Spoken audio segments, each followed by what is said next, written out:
What's up, YouTube? Welcome to my quick review on the Big Z Mini Nuke. It's a miniature version of the very popular Nuke distance driver from Discraft. Extremely fun to throw. Basically, my feelings on the miniature line of discs overall is that I could see a whole new game being created around these discs where you can put a course on much less real estate. You don't have to worry about as much in terms of like property damage and stuff. Like, you're not going to be damaging trees or potential buildings or whatever as much with these discs as you would with a full-size golf disc. So I think these could definitely translate really well to like maybe a miniature course on an elementary school grounds for the kids to play at recess, or something along those lines. I think it's a backyard course. If you had a little property, you could probably put together a sweet little backyard mini course. But they're still golf discs. They still fly accurately. You can still throw them and get distance out of them. These ones are far less accurate than the Buzz. The Mini Buzz I can throw and keep it on the line that I want pretty well. These ones are very squirrely. They're very flippy. This orange one is even more understable than the pink one. I've heard from some folks that they have ones that are a little bit more beefy or a little bit more understable, but as we all know, that could be depending on how you're throwing it, and I would imagine the difference in arm speed is amplified even more when you transfer that energy onto a miniature disc. So those differences between each one of us and our skill level could be amplified based on the fact that these discs are smaller and you're putting more energy on them in general.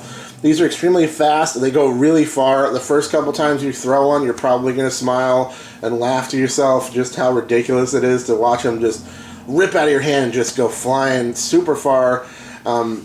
This little pink one here, quick story. I was out at Vance Park. I was throwing a round or two, just testing some plastic, doing my thing. I had these with me. I threw them on a couple of the short holes.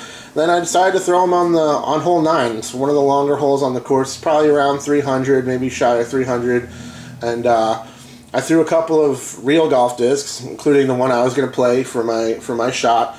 I hooked out left, as I often do, and then a couple other discs I was testing. Stepped up with these mini nukes. This one flipped over, and then I threw this one with a little more hyzer, a little less power. It stood up on a dead straight laser beam and flew straight to the bucket, like 4 feet away. It was the closest out of the 4 discs I threw at the pin.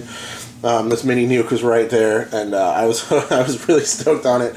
I was like laughing like a schoolboy to myself walking down the fairway at how just hilarious it was to watch this little dude stand up and just laser beam right to the bucket. It was really funny. So they're very squirrely. They're difficult to control, but they're really fun to throw.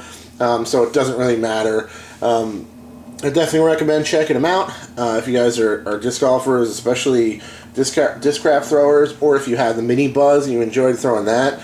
You really got to check out the driver. I'll put it out here again. I would really love to see Discraft come out with something more overstable, like a mini Predator or a mini Force, maybe a mini Nuke OS, something that we can really rip on. I would love to see what one would do if it was something that had some high-speed stability where you could put more of a full throw on it. I think that would be super fun. Hopefully that's in the works. These seem to be pretty popular, so there's a good chance they will be. That's my mini review on the Mini Nuke. I'll check you guys later.